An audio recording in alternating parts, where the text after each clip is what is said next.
Hello students, आज आपण आपला 8वाच पाठ पाहणार आहोत, धडा पाहणार आहोत आणि धड्याचं नाव आहे ऊर्जा शक्तीचा जागर. जागर या शब्दाचा अर्थ आहे जागृत होणे. जागर या शब्दाचा अर्थ काय आहे? जागृत होणे. तर या पाठामध्ये या पाठाचे लेखक आहेत डॉक्टर रघुनाथ माशेलकर. डॉक्टर रघुनाथ माशेलकर जे आहेत हे आंतरराष्ट्रीय ख्यातीचे म्हणजे काय, प्रसिद्ध असे ज्येष्ठ वैज्ञानिक ग्लोबल रिसर्च अलायन्सचे अध्यक्ष आहे आणि त्याचबरोबर रॉयल सोसायटीचे लंडनचे फेलो वैज्ञानिक. म्हणजेच याचा अर्थ की लेखक रघुनाथ माशेलकर यांना विज्ञान क्षेत्रामध्ये विविध पुरस्कारांनी काय केलेलं आहे, सन्मानित करण्यात आलेलं आहे. आणि त्याचबरोबर भारतातील मूलभूत प्रश्न सोडवण्यासाठी, मूलभूत म्हणजे काय, आवश्यक म्हणजे सर्वात महत्त्वाचा प्रश्न जो आहे किंवा समस्या जी आहे आपल्या देशासमोर असलेली ती कोणती आहे? प्रदूषणाची.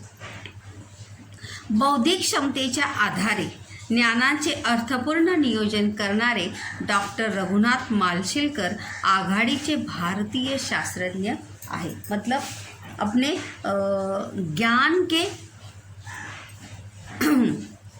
ज्ञान के आधार पर उन्होंने इन समस्याओं को सुलझाने के लिए नियोजन किया है. प्रचंड कष्ट करण्याची वृत्ती म्हणजे काय, स्वभाव म्हणजे कोई भी काम करने की क्या है, मेहनत करने की तैयारी. सकारात्मकता म्हणजे काय, पॉजिटिविटी. किसी भी काम की तरफ या किसी भी परिस्थिति की तरफ वो कौन से नज़रिए से देखते थे? पॉजिटिव, सकारात्मक दृष्टिकोण से देखते थे. उनके अंदर की क्वालिटी, शिस्त, अनुशासन. संशोधक वृत्ति यानी क्या, ढूंढने की, हर चीज़ के पीछे कारण ढूंढने की स्वभाव. नेतृत्व गुण व प्रखर देशनिष्ठा हे त्यांच्या व्यक्तिमत्वाचे विलोभनीय पैलू आहेत. विलोभनीय मतलब क्या, हमको आकर्षित करने वाले, लुभाने वाले ऐसे क्या है, विशेषताएं हैं. तो देखिए प्रस्तुत पाठात लेखकाने यानी क्या, स्वयं रघुनाथ माशेलकर यांनी त्यांच्या विद्यार्थी दशेतील आठवणी सांगितल्या आहेत. स्वयं रघुनाथ माशेलकर इन्होंने अपने विद्यार्थी, जब वो एक एज अ स्टूडेंट थे तो उनकी कुछ अनुभव, कुछ यादें जो है यहाँ पर हमें शेअर की हैं. लहानपणीच पित्याचे छत्र हरपलेल्या माशेलकरांना, पित्याचे छत्र मतलब बचपन में ही उनके पिताजी का देहांत हुआ था और इसलिए त्यांच्या आईने, उनकी माताने अत्यंत प्रतिकूल परिस्थितीतून म्हणजे काय, खूप गरीब अशा परिस्थितीतून जिद्दीने शिक्षण घेण्यास कसे प्रवृत्त केले.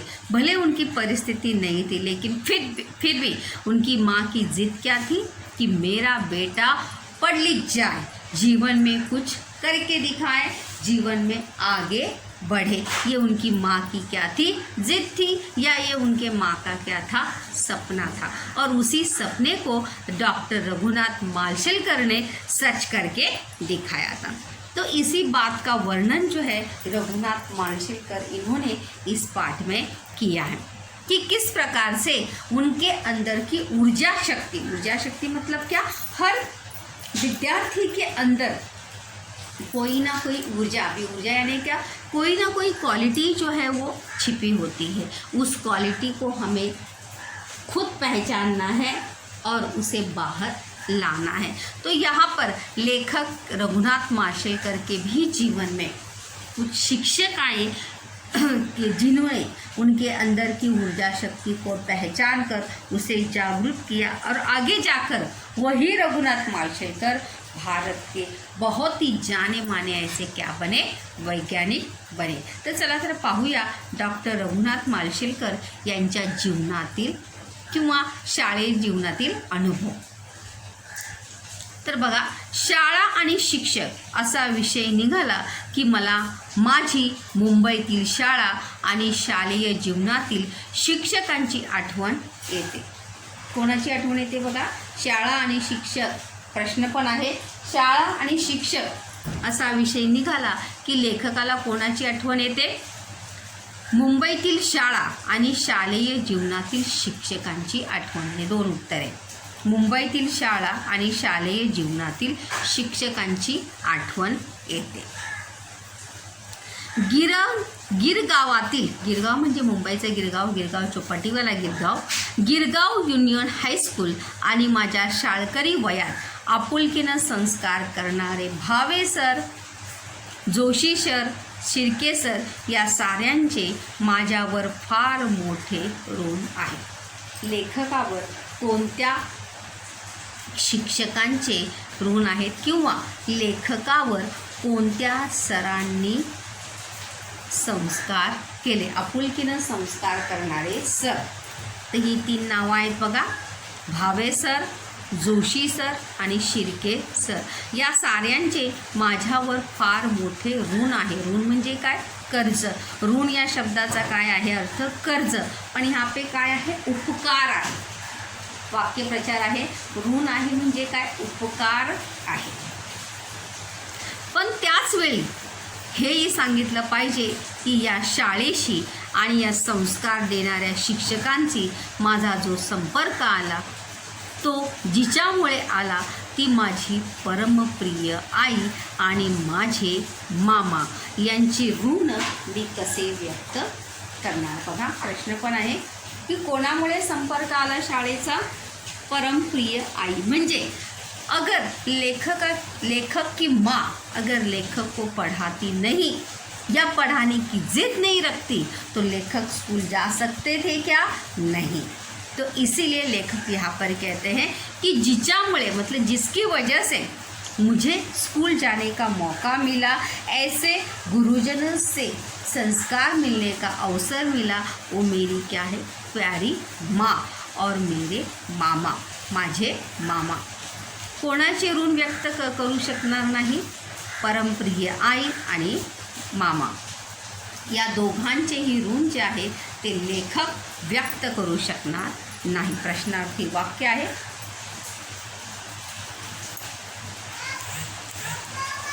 आई हीच प्रत्येक मुलाची पहिली शिक्षक असते. बघा, आई हीच प्रत्येक मुलाची पहिली शिक्षक कोण असते? आई. कोण असते? आई. माझ्या म्हणजे आई आपल्याला शिकवते की कशा प्रकारे आपण वागलं पाहिजे, बोललं पाहिजे. हे आपल्याला काय कोण शिकवतो? आपली आई आपल्याला शिकवते. चालायला, बोलायला, वागायला आपली आई आपल्याला शिकवत असते.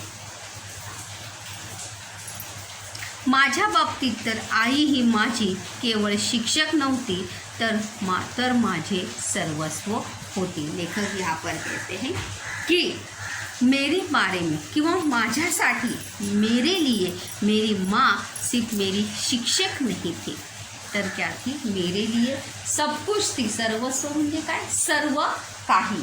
लेखकाला त्याची आई फक्त त्याची शिक्षक नव्हती तर त्याच्यासाठी काय होती? सर्वस्व होती, सर्व काही होती. पुढे पाहूया.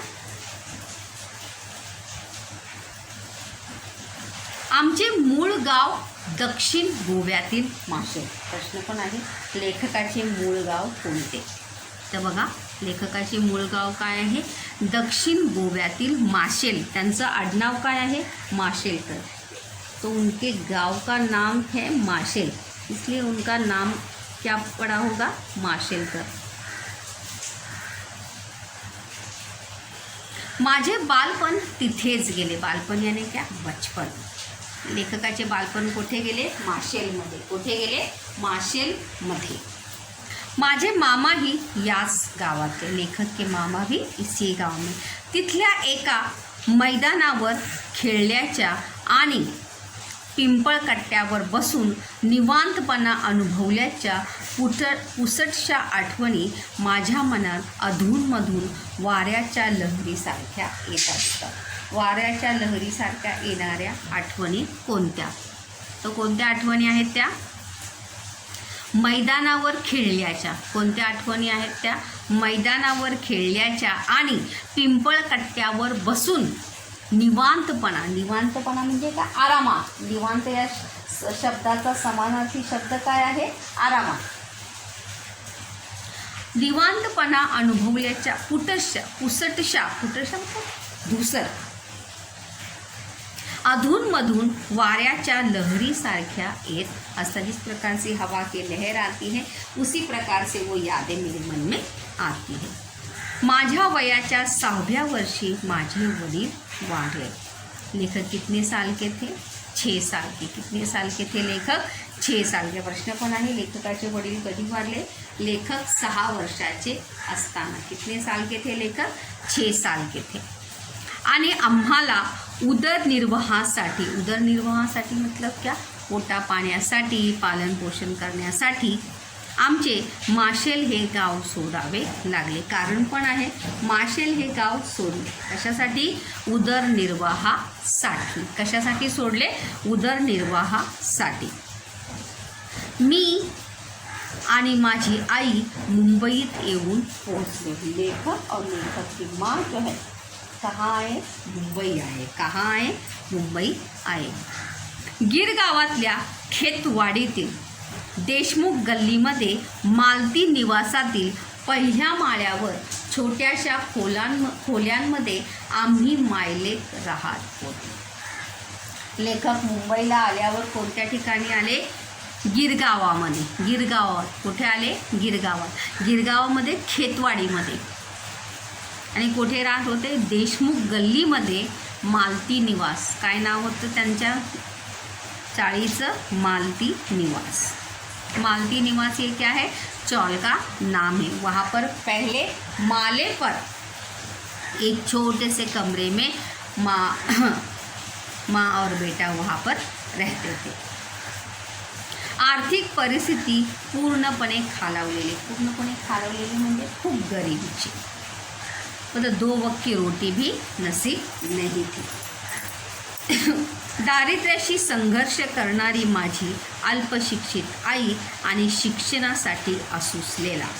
बघा, दारिद्र्यासाठी संघर्ष करणारी कोण? लेखकाची आई. दारिद्र्याशी संघर्ष करणारी मतलब गरीबी से जूझने वाली, संघर्ष करने वाली माझी अल्पशिक्षित मतलब जिसे बस शब्दों का ज्ञान हो, जो पढ़ी लिखी ना, ऐसी अल्पशिक्षित, कमी शिकलेली आई आणि शिक्षणासाठी असूसलेला मतलब जिसे पढ़ाई का शौक हो या पढ़ाई के अलावा जिसे कुछ भी नहीं सूझता हो ऐसा. पण कोणतीच फी भरणे शक्य नसल्याने शाळेत कसा जाऊं. लेकिन फी के बिना, फी भरने के स्कूल में जो है लेखक जा नहीं सकते थे. इसलिए सबसे बड़ा सवाल था कि फी भरणे शक्य नसल्याने स्कूल में कैसे जाऊं. असे प्रश्नचिन्ह घेऊन वावरणारा मी. पढ़ाई तो करनी थी लेकिन फी भरने के लिए पैसे नहीं. मी त्यावेळचं वातावरण हे असं होतं. मतलब परिस्थिति से, गरीबी से जूझने वाली माँ और पढ़ाई करनी तो है लेकिन फी भरने की वजह से, फी ना भरने की वजह से वो स्कूल जा नहीं पा रही थी. तो ऐसे सवाल लेकर जो है, ऐसे सवाल या ऐसे वातावरण में लेखक रहते थे. पण माझ्या आईनं धीर सोडला नाही. धीर न सोडणे म्हणजे काय? हिम्मत न हारणे. वाक्यप्रचार आहे बघा, धीर न सोडणे, हिम्मत न हारणे. लेखक की माँ जो है वो हिम्मत हारी नहीं. ती खचली नाही, वो बिलकुल भी हिम्मत हारी नाही. खचून न जाणे म्हणजे काय? हिम्मत न हारणे. न खचणे म्हणजे कठीण परिस्थितीत कोलमडून न जाणे. भले कितनी भी विकट परिस्थिति क्यों ना हो, अपनी हिम्मत न हारना. ती खचली नाही, मतलब वो डगमगाई नहीं. वेगवेगळी कष्टाची कामं ती करत होती, मतलब जैसे काम मिलता था, जो भी काम मिला करता था उसे वो किया करती थी. त्यातच माशेलहून मुंबई आलेले माझे मामाही मदतीला आले. और लेखक की माँ के साथ साथ उनकी मदद के लिए कौन थे? उनके मामाजी. त्यांच्यामुळे मला खेतवाडीतील प्राथमिक शाळेत प्रवेश मिळू शकला. और उनके मामाजी की वजह से ही उसे खेतवाड़ी के प्राथमिक स्कूल में क्या मिला था? दाखला मिला था. ही शाळा महापालिकेची होती. महापालिका यानी क्या? म्युनिसिपल. माझ्याप्रमाणे शाळेची परिस्थिती ही बेताचीच होती. मतलब जैसे लेखक की परिस्थिती थी वैसे ही स्कूल की भी हालात वैसे ही थी. शाळेची परिस्थिती ही पण काय होती? बेताचीच होती. पण इथले शिक्षक मात्र मनानं खूप श्रीमंत होते. स्कूल भले ही क्या था? गरीब था, लेकिन वहाँ के पढ़ाने वाले शिक्षक जो थे वो दिल से क्या थे? अमीर थे. मनाने श्रीमंत होते म्हणजे काय? मुलांना मनापासून ते शिकवत होते. मनाने श्रीमंत असणे म्हणजे काय? कोणतंही काम मनापासून करणे. पायात चप्पलही घालायला नव्हते. प्रश्न पण आहे बघा इथे. अनवाणी. पायात चप्पल न घालणारा म्हणजे काय? अनवाणी. शब्दसमूहाबद्दल एक शब्द. अशी परिस्थिती तही माझी शाळा सुरू होती. पैर में चप्पल पहनने के लिए नहीं, लेकिन फिर भी ऐसी परिस्थिति में भी मेरा स्कूल क्या था? चालू था, रुका नहीं था. वयाच्या 12व्या वर्षापर्यंत मला अनवाणीच राहावं लागलं. उम्र के 12 साल तक मैंने कभी भी चप्पल जो है वो पहना नहीं. म्हणजे मी चप्पल मला घालायला मिळाली नाही. शालेय शिक्षण पूर्ण केल्यानंतर जेव्हा हायस्कूलमध्ये प्रवेश घेण्याची वेळ आली त्यावेळी तर आणखी एक मोठं संकट समोर आलं. मतलब वहाँ पर पढ़ाई पूरी करने के बाद जब हाई स्कूल में जाना था, प्राथमिक शिक्षा प्राप्त करने के बाद, तब बहुत एक समस्या जो है लेखक के सामने आई थी. त्यावेळेची हायस्कूलची प्रवेश फी 21 रुपये होती. प्रश्न पण आहे बघा. हायस्कूलची फी किती होती? प्रवेश फी 21 रुपये. किती होती? 21 रुपये. पण आमच्याजवळ एवढे पैसे कुठून येणार? परंतु लेखकाकडे एवढे पैसे नव्हते, क्योंकि जेमतेम वो जैसे तैसे करके अपना गुजारा कर रहे थे. इसीलिए उनकी माँ के पास इतने पैसे नहीं थे. प्रवेश फी भरणे शक्य नसल्यामुळे आता माझे शिक्षण थांबणार असे वाटू लागले. और प्रवेश फी यानी क्या? एडमिशन फी भरने के लिए पैसा नहीं था. इसलिए लेखक को ऐसा लगा कि अभी मेरी पढ़ाई जो है वो क्या हो जाएगी?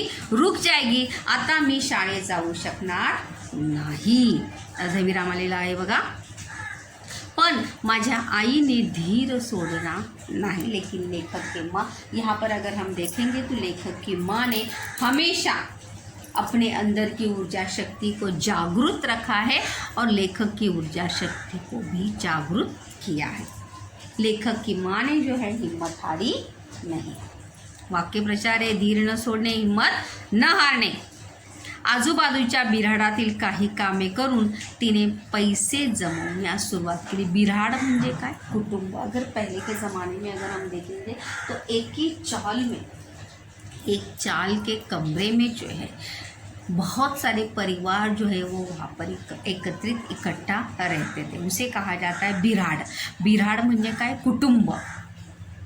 तो वहाँ के परिवारों में जो काम मिलता था छोटा मोटा, वो काम करके लेखक की माँ ने जो है पैसा जमा करने शुरू किया. त्याचवेळी तिच्या परिचयातील एक माऊली मदतीला धावली आणि माझ्या प्रवेश फीची व्यवस्था झाली. लेखक की माँ जिनके यहाँ काम करती थी. परिचय म्हणजे काय? ओळख. परिचयचा समानार्थी शब्द काय? ओळख. लेखक की माँ के परिचय में माऊली यानी क्या? यहाँ पर स्त्री, एक बाई, उनकी मदद उन्होंने की और लेखक की एडमिशन फी की व्यवस्था जो है वहाँ पर हुई. पण अर्धविराम तोपर्यंत गिरगावातील त्यावेळच्या नामांकित शाळांमधले प्रवेश बंद झाले होते. लेकिन जब तक उनका पैसे का बंदोबस्त हो जाता था या हुआ तब तक गिरगांव के सभी जाने माने स्कूल के प्रवेश जो है ॲडमिशन्स जो है वो क्या हुए थे, बंद हुए थे. नामांकित म्हणजे काय, प्रसिद्ध, जाने माने. अखेर युनियन हायस्कूलमध्ये मला प्रवेश मिळाला. लेखकाच्या हायस्कूलचं नाव काय आहे, युनियन हायस्कूल. काय नाव आहे, युनियन हायस्कूल. प्रवेश मिळाला आणि माध्यमिक शिक्षणाचा पुढचा टप्पा सुरू झाला. यहाँ पर लेखक का प्राथमिक शिक्षण जो है वो समाप्त हुआ था और अभी लेखक की हाई स्कूल की पढ़ाई, माध्यमिक यानी क्या, जैसे आप 8, 9, 10 पढ़ रहे हैं तो वैसे माध्यमिक शिक्षण जो है लेखक का शुरू हुआ. अनेक अडचणीतून मी जमेल तेवढा अभ्यास करत होते. मतलब समस्याएं जो है वो रुकने का नाम नहीं ले रही थी, लेकिन फिर भी उन समस्याओं पर मात करते हुए जैसे जमेगा या जैसा जमेल वैसी लेखक जो है वो अपनी पढ़ाई कर रहे थे. पण त्या छोट्याशा खोलीतील जागा अपुरी पडायची. लेकिन वो छोटे से कमरे की जागा जो है वो क्या होती थी, अपुरी पडणे म्हणजे कमी पडणे. अपुरी पडणे म्हणजे काय, कमी पडणे.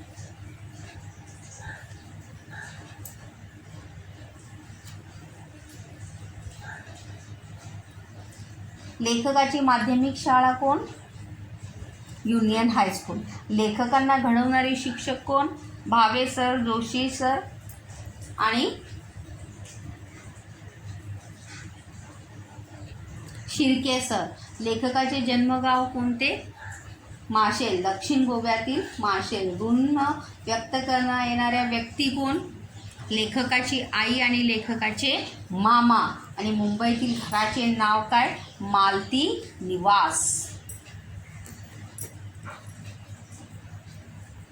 ऋण न व्यक्त करणाऱ्या व्यक्तीमध्ये गुरुजींची पण नावं या ठिकाणी येऊ शकतात, हे लक्षात ठेवा.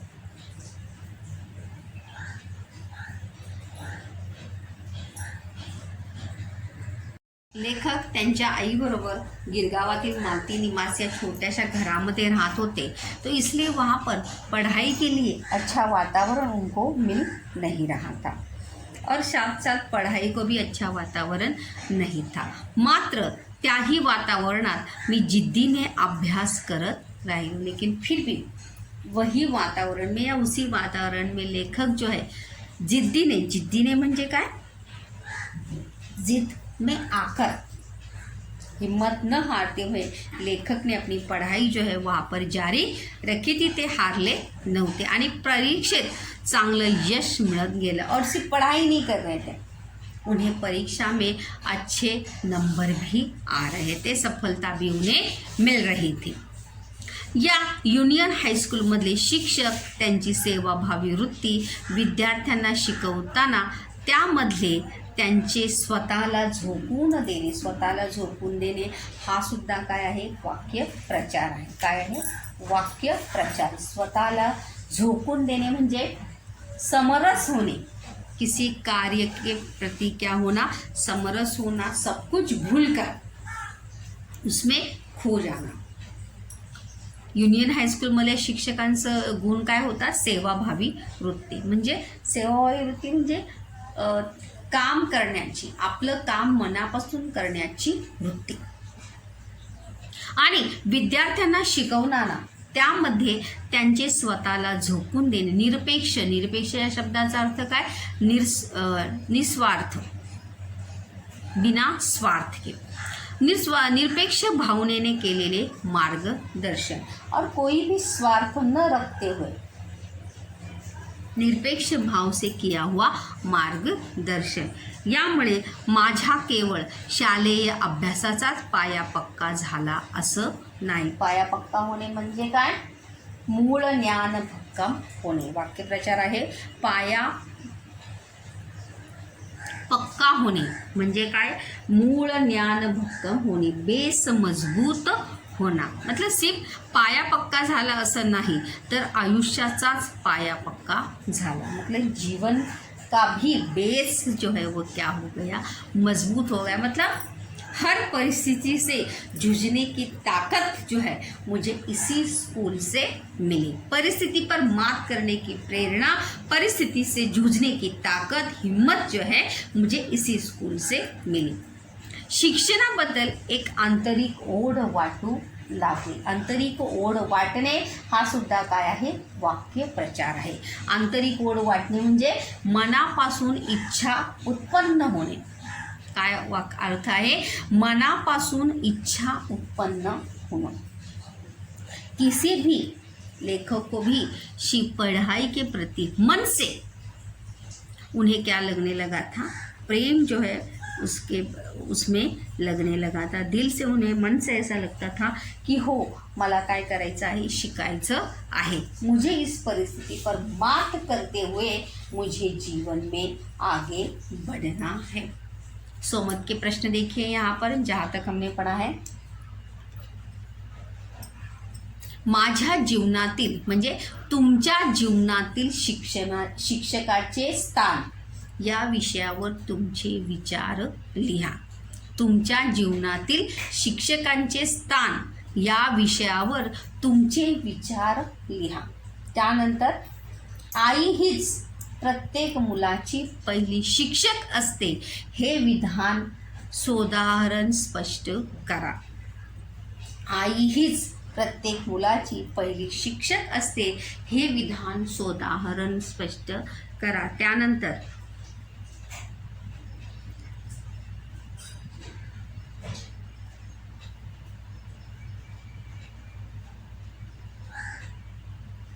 आपले स्वप्न पूर्ण करण्यासाठी समस्यांवर किंवा अडचणींवर मात करणे गरजेचे असते। या विधानाशी तुम्ही सहमत आहात का? या विधानाशी तुम्ही सहमत आहात का? स्पष्ट करा। मतलब समस्या, अपने सपनों को पूरा करने के लिए समस्याओं पर मात करने की आवश्यकता होती है, इस बात का स्पष्टीकरण करिए। तर या पाठातून लेखक रघुनाथ माशेलकरांनी अनुभव का सांगितलेले आहेत आपल्या लहानपणाचे। कारण आपण जर खरोखर म्हणजे समस्यांना घाबरून जर आपण काहीच करू शकलो नहीं तर हम अपने जीवन में जो है कभी भी आगे बढ़ सकते नहीं, क्योंकि समस्या तो हमें घबराती ही है। अगर हम समस्या से अगर हम घबराएंगे, पीछे हटेंगे, तो हम जीवन में कभी भी आगे बढ़ सकते नहीं। ये बात जो है, ये संदेश जो है, ये पाठ हमें देता है, क्योंकि लेखक रघुनाथ माशेलकर ने भी बहुत सारी मुसीबतों पर मात करते हुए, परिस्थिति से में न हार मानते हुए वो जीवन में आगे बढ़े थे, और इसीलिए तो वो आगे जाके भारत के जाने माने वैज्ञानिक शास्त्रज्ञ बने।